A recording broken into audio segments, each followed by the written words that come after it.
برای ثبت اظهارنامه علامت تجاری، ابتدا وارد پورتال مرکز مالکیت معنوی به آدرس ipm.ssa.ir شوید.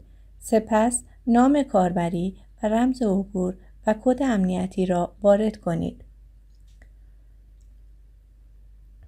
در منوی سمت راست گزینه ثبت اظهارنامه جدید، ثبت اظهارنامه علامت تجاری را انتخاب کنید. لطفاً هشداری را که در کادر سبز رنگ مشاهده می‌کنید را با دقت مطالعه کنید و گزینه متن فوق را خوانده و شرایط را قبول می‌کنم را تایید کنید.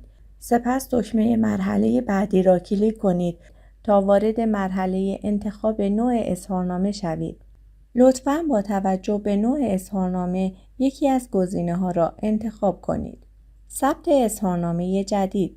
زمانی که قصد ثبت یک علامت جدید را دارید، از گزینه ثبت اظهارنامه جدید استفاده کنید. ثبت اظهارنامه همزمان با اعتراض. زمانی که قصد اعتراض به آگهی تقاضای ثبت ظرف مدت 30 روز از تاریخ انتشار آگهی تقاضای ثبت در روزنامه رسمی را دارید و علامت قبلاً به نامتان ثبت نشده باشد، گزینه ثبت اظهارنامه همزمان با اعتراض را انتخاب کنید. تبدیل پرونده بین‌المللی به ملی.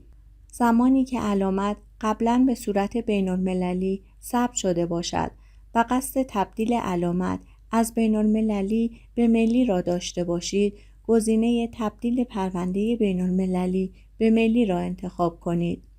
نکته: در صورتی که می‌خواهید اظهارنامه اضافه کالا و یا تغییر علامت ثبت نمایید، میبایست در بخش کارتابل اظهارنامه و پرونده بر روی شماره اظهارنامه مورد نظر کلیک کنید و سپس گزینه ثبت اظهارنامه اضافه کالا و یا تغییر علامت را انتخاب کنید. پس از انتخاب نوع اظهارنامه روی دکمه مرحله بعدی کلیک کنید تا وارد صفحه ثبت شخص جدید شوید.